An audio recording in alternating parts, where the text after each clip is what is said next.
Hello, எல்லாரும் எப்படி இருக்கீங்க? எல்லாரும் ரொம்ப நல்லா இருப்பீங்கன்னு நினைக்கிறேன். இன்னைக்கு என்னோட ஒரு ஸ்பெஷலான டே. என்னன்னா நான் வந்து என்னோட நர்சிங் கரியர் ஆரம்பிச்சு பல ஆண்டுகள் ஆயிடுச்சு. எத்தனை ஆண்டுகள்னு சொல்லலை, பல ஆண்டுகள் ஆயிடுச்சு. நான் ஸ்டார்ட் பண்ண நாள் தான் இன்னைக்கு ஜனவரி 13. ஃபர்ஸ்ட் நான் போய் நிற்கும் போது ஒரு சாதாரண கிட்னி ட்ரை வாஷ் பண்ணதுக்காக டாக்டர் குஞ்சரின்னு சொல்லி ஒருத்தவங்க என்னை பாராட்டுனாங்க. ஹே, இது நல்லா இருக்கே அப்படின்ற மாதிரி அந்த வயசுல எனக்கு ரொம்ப சந்தோஷமாயிடுச்சு. அப்ப இன்னும் நம்ம நல்லா வேலை பார்த்தோம்னா இன்னும் பாராட்டு கிடைக்கும்லேன்னு ரொம்ப குசியா வேலை பார்த்துக்கிட்டு இருந்தேன். நம்ம ஆளுதான் பூனை. என் பூனைக்குட்டி வந்து பக்கத்துல சைட்ல இருந்து பேசிக்கிட்டு இருக்கு. சரி, நம்ம விஷயத்துக்கு வருவோம். அப்புறம் வந்து என்னாச்சுன்னா அப்படியே கொஞ்சம் கொஞ்சமா வேலைகள் எல்லாம் பழகிட்டு, தமிழ் அவ்வளவு தெரியாத ஊருக்குள்ள நல்லா தமிழ் பேச கத்துக்கிட்டேன்னு நினைக்கிறேன். இப்போ பேசிக்கிட்டு இவ்வளவு தூரம் வந்தாச்சு. நான் ஒரு நர்ஸா இருக்கேன்றதுல நான் ரொம்ப பெருமைப்படுறேன். அப்போ இருந்த புரிதல்ல எனக்கு அவ்வளவா தெரியாது, என்ன பண்ணணும், என்ன பேசணும், எப்படி பேசணும் எதுவும் தெரியாது. இருந்தாலும் மத்தவங்க எல்லாம் மத்த கூட வேலை பாக்குறவங்க எல்லாம் பழகிறதெல்லாம் பார்த்துட்டு அப்படி அவங்க பண்ற மாதிரி எல்லாம் பண்ணிக்கிட்டு இருப்பேன். எப்படி சொல்றது, இப்போ பாட்டி தாத்தா அப்படி கூப்பிடுறாங்கல்ல, அப்ப வந்து என் கூட வேலை பார்த்த ஒருத்தவங்க பாட்டி அம்மா அந்த மாதிரிலாம் கூப்பிடும்போது ரொம்ப பாசமா கூப்பிடுவாங்க. சரி, அது மாதிரி நம்ம எல்லார்ட்டையும் கூப்பிடணும் அப்படின்லாம் எனக்கு தோணும். அப்படி இமிட்டேட் பண்றோம்னு வச்சுக்கலாம். அப்படி இருக்கும்போது என்ன, நம்ம கொஞ்சம் இமிட்டேட் பண்ற மாதிரி இருக்கேன்னு கொஞ்ச நாள் கழிச்சு எனக்கே தோண ஆரம்பிச்சிருச்சு. அதுக்கப்புறமே நமக்குன்னு இருக்கிற சில குணங்கள் இருக்கும் இல்லையா, நம்மளே அறியாமலே நமக்கிட்ட அந்த குணங்கள் இருக்கும். எப்படி ஒரு பேஷண்ட் வந்தாங்கன்னா எப்படி பாத்துக்கிறணும் அப்படிங்கறதெல்லாம் நான் கத்துக்க ஆரம்பிச்சிட்டேன். அதுக்கப்புறமே வந்து வர பேஷண்ட் கிட்ட நல்லபடியா பேசுறது, ஏதாவது சொல்லி கொடுக்கறது, அந்த மாதிரி எல்லாம் பேசி கத்துக்கிட்டேன். ஏன்னா நர்ஸ்னா நம்ம வந்து வெறும் மெடிசின் மட்டும் கிடையாது, நம்ம வந்து பேஷண்ட்ஸை பாத்துக்கிறதுல கூட நம்மளால பேஷண்ட்டை ட்ரீட் பண்ண முடியுங்கிறத நான் வந்து இத்தனை வருஷத்துல நான் கத்துக்கிட்டு இருக்கேன். உங்ககிட்ட பேசுனதுக்கு அப்புறம் வந்து உண்மையிலே எனக்கு பாதி நோய் குறைஞ்ச மாதிரி இருக்குன்னு சொல்லியிருக்காங்க. பரவாயில்ல, இந்த மாதிரி சிரிச்ச முகத்தோட இருக்கிறத பார்க்கும்போது எங்களுக்கு ரொம்ப மன நிம்மதியா இருக்குப்பா, நான் ரொம்ப மனசு கஷ்டத்தோட வந்தேன் அப்படின்னு சொல்லியிருக்காங்க. நீ என் மக மாதிரின்னு சொல்லியிருக்காங்க. என் வீட்டுக்கு வந்துரு, உன்னை நான் மகளா வச்சு பாத்துக்கிறேன்னு சொல்லியிருக்காங்க. நிறைய பாராட்டுகள் அதுக்கப்புறம் கிடைச்சிருக்கு. போக போக இப்போ வந்து எங்க நிக்கிறேன் அப்படின்னா, ஒரு பேஷண்ட்டுக்கு வந்து ரொம்ப சீரியஸ் ஆன நிலைமையில கொண்டு வரும்போது அவங்கள எப்படியாவது காப்பாத்திடணும் அப்படிங்கிற அந்த ஒரு டாக்டர் நம்ம கிட்ட சொல்றத வச்சு நம்ம ட்ரீட் பண்றோம். அந்த டாக்டர் வந்து நம்மளை எதுவும் சொல்லிடக்கூடாது, நம்ம அந்த அளவுக்கு நல்ல ஸ்ட்ராங்கா நின்று அவசர பேஷண்ட் வரும்போது எல்லா ஹெல்ப்புமே டாக்டர்ஸுக்கு பண்ணி கொடுக்குற அளவுக்கு ஒரு நல்ல ஒரு திறமையா வளர்த்துக்கணும் அப்படின்னு நான் நினைச்சேன். அது மாதிரி நான் வளர்த்துக்கிட்டு இருக்கேன்னு நான் பெருமையா சொல்றேன். எனக்கு இந்த ஃபீல்டு ரொம்ப பிடிக்கும். ஏன்னா நம்ம நிறைய பேஷண்ட்ஸை பார்த்து ஒருவேளை எனக்கு அந்த எண்ணம் வந்துச்சா என்னன்னு எனக்கு தெரியல.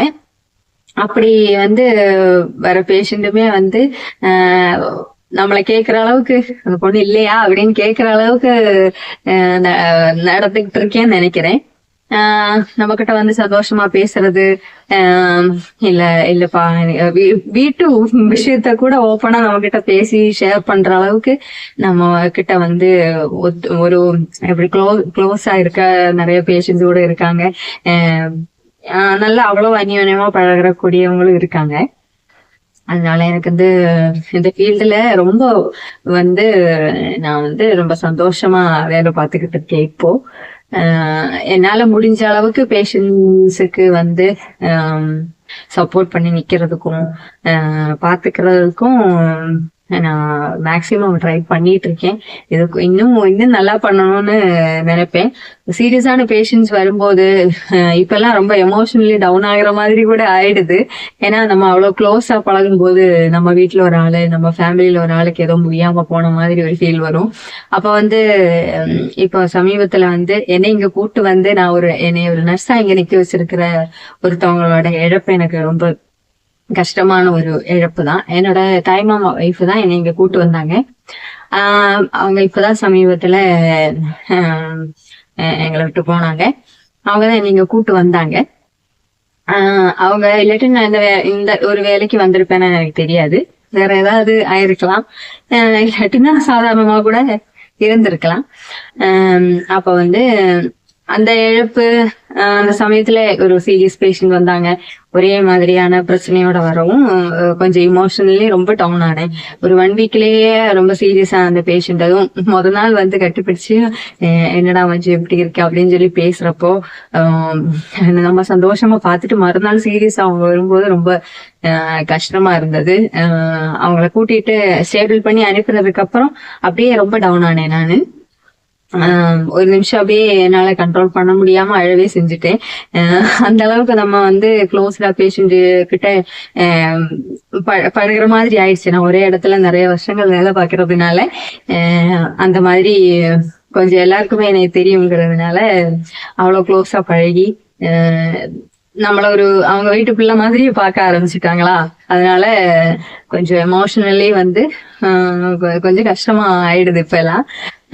முதல்ல எல்லாம் அப்படி யோசிச்சது இல்லை, எப்படா காப்பாத்தேன், அப்படியே நம்ம அடுத்த வெளியில அனுப்புறது இல்லாட்டின்னா நம்ம இந்த பேஷண்டா வச்சு பாக்குறது, அந்த மாதிரி எல்லாம் நிறைய பண்ணியிருக்கோம். அதனால ஒரு வேளை வயசாகுதோ என்னமோ, வயசாகுறதுனால அந்த மாதிரி எமோஷன் எல்லாம் நம்மளால கண்ட்ரோல் பண்ண முடியலையா என்னன்னு தெரியல.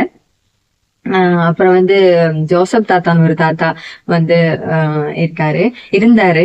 அவரும் இப்ப இல்ல, கொஞ்சம் வருஷங்கள் ஆயிடுச்சு அவரும் இல்ல. அவருமே அதே மாதிரிதான் வந்து ரொம்ப பிள்ளைய மாதிரி நம்ம கிட்ட வந்து பேசுறது, அவ்வளவு நல்லா பழகுவாங்க. அவங்க எல்லாம் பெட்ல வச்சு பார்க்கும் போதெல்லாம் அவ்வளோ சந்தோஷமா, அவங்க குடும்பமே இன்னுமே அவங்க கூட நான் இன்னுமே பேசுவேன். அவங்க எல்லாம் எனக்கு வந்து உண்மையிலே ஒரு குடும்பத்தாளுக மாதிரி நீ ட்ரீட் பண்றதுல எனக்கு ரொம்ப சந்தோஷம்தான். இப்படி ஒரு லைஃப் நமக்கு கிடைக்கிறதுங்கிறது ரொம்ப கஷ்டம்தான். எல்லாரும் வீட்டுக்கும் ஒரு பிள்ளை மாதிரி எல்லாராலையும் இருக்க முடியுமான்னு கேட்டா எனக்கு தெரியாது. ஆனா நான் இப்போ வந்து நான் அப்படி இருக்கேன்றதுல நான் ரொம்ப பெருமைப்படுறேன். இந்த மாதிரி ஒரு வேலையில இருக்கிறதுனால, ஒரு சர்வீஸ்ல இருக்கிறதுனால நமக்கு நிறைய சொந்தங்கள் கிடைக்குது. இந்த ஒரு வேலையில நான் இருக்கிறதுல நான் ரொம்ப பெருமைப்படுறேன். இத்தனை வருஷம் வந்து என்னால இந்த வேலையில இருக்க முடிஞ்சதுலயுமே நான் ரொம்ப சந்தோஷப்படுறேன். சில சமயங்கள்ல நான் வந்து கோவப்படும் போது அடுத்த நிமிஷம் நினைப்பேன், ஐயோ நம்ம ரொம்ப ஹார்ஷா பேசிட்டோமோ அப்படின்லாம் தோணும். நம்மளோட சில சமயம் ஒர்க் பிரஷர்னால இருக்கலாம், இல்லாட்டினா நம்மளோட சொந்த பிரச்சனைகளும் ஒண்ணு இருக்கும் இல்லையா. அந்த டென்ஷன்ல இருக்கும்போது கூட பேஷண்ட்ஸ் கிட்ட கொஞ்சம் நம்ம ஹார்ஷா பேசி இருக்கு. அந்த மாதிரி சூழ்நிலைகளும் வந்திருக்கு. அது எல்லாருக்குமே அப்படித்தான் நினைக்கிறேன். ஆனா என் சைடுல இருந்து மேக்சிமம் வந்து கோவப்படாம பாத்துக்கணும்னு தான் நினைப்பேன். சிரிச்சுக்கிட்டே கடந்து போயிடுவேன். அதே மாதிரி நிறைய விஷயங்கள் தாண்டி வந்திருக்கேன். ஃபர்ஸ்ட் போய் வேலைக்கு சேர்ந்த இடத்துல வந்து ஒரு பிஹேவியர் எல்லாம் சரியில்லாம இருக்கவும் ஏன் கூட அங்க வேலை பார்த்த ஒரு அக்கா தான் என்னை இங்க நீ வேலை பார்க்க வேணாம், நானும் கிளம்பிடுவேன், நீ கிளம்பிடு அப்படின்னு சொன்னாங்க. ஏன்னா அந்த இடத்துல நம்ம அந்த அக்காவுக்கு நடந்த அவங்ககிட்ட பிஹேவ் பண்ண விதம் அந்த மாதிரி இருந்தது. அதனால நான் சின்ன பொண்ணுன்றதுனால என்னை அங்க இருந்து காப்பாத்தி அனுப்பிச்சு விட்டாங்க. உண்மையிலேயே வந்து இப்பயும் நான் அவங்கள நினைக்கிறேன். அவங்க பேரு வந்து ரஜினின்னு சொல்லி, அவங்களும் கேரளா தான். இன்னும் நினைக்கிறேன். அவங்க ஊரு மட்டும் தெரியும், ஆனா அவங்க எந்த ஏரியால இருக்காங்க இது எனக்கு தெரியாது. அதுக்கப்புறம் நான் அவங்கள சந்திச்சதே கிடையாது. உண்மையிலேயே அவங்க என்னை காப்பாத்தி அனுப்பிச்சிருக்காங்க. அதே மாதிரி நிறைய ஹராஸ்மெண்ட்டும் என்னோட வாழ்க்கையில நடந்திருக்கு. நம்ம அதெல்லாம் தாண்டி வந்துதானே ஆகணும். அனுபவம் நமக்கு ஒரு புரிதல் தரும் இல்லையா. அது மாதிரி நிறைய அனுபவங்கள் நடந்திருக்கு.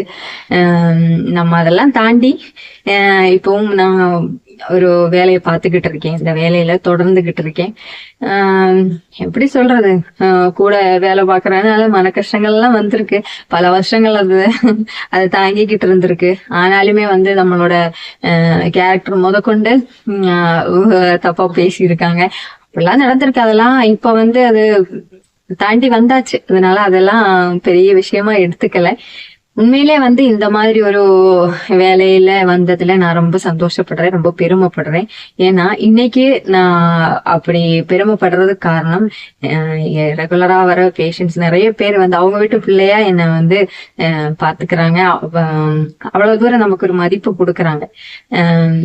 ஒரு ஆறுதலா நமக்கு 2 வார்த்தை பேசினா கூட அவங்க சந்தோஷப்படுறாங்க.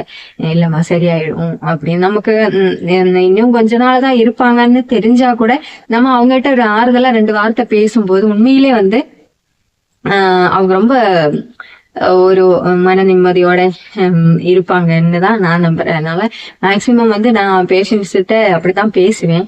இன்னும் இல்லம்மா பாத்துக்கலாம், என்ன மாத்திரை எல்லாம் சாப்பிட்டுட்டு இருக்கீங்கல்ல, எல்லாம் சரியாயிடும், பயப்படாதீங்க அப்படின்னு தான் இப்போ நான் பேசி கொஞ்சம் பழகி பேஷண்ட் கிட்ட எல்லாம் கொஞ்சம் ஆறுதல் சொல்லி போயிட்டு இருக்கேன். அதே மாதிரி இன்னும் எனக்கு தொடரணும்னு ஆசை இருக்கான்னு கேட்டா எனக்கு கொஞ்சம் ஆசை கம்மி தான். இதே வேலையில தொடரணுங்கிற ஆசை எனக்கு ரொம்ப கம்மி தான். ஏன்னா சில அனுபவங்கள் நமக்கு கசப்பும் கொடுக்கும் இல்லையா.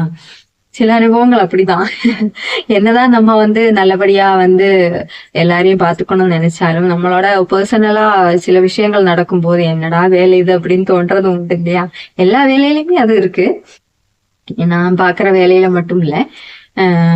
பெரும்பாலும் நர்ஸுங்கன்னா கொஞ்சம் கஷ்டமான வேலை தான். நைட் டியூட்டி, டே டியூட்டின்னு மாத்தி மாத்தி பார்ப்பாங்க. இப்ப வந்து ரொம்ப வேலையெல்லாம் அதிகமான வேலையெல்லாம் கிடையாது. கொஞ்சம் ரெஸ்ட் கிடைக்கிற மாதிரி டைம் எல்லாம் இருக்கு. முன்னாடி நிறைய வேலை பார்த்திருக்கேன். இப்ப வந்து கொஞ்சம் மத்தியான டைம்ல எல்லாம் நமக்கு ரெஸ்ட் கிடைக்குது, நைட் டியூட்டி கிடையாது. அந்த மாதிரிலாம் வேலை பார்த்துட்டு போயிட்டு இருக்கேன்.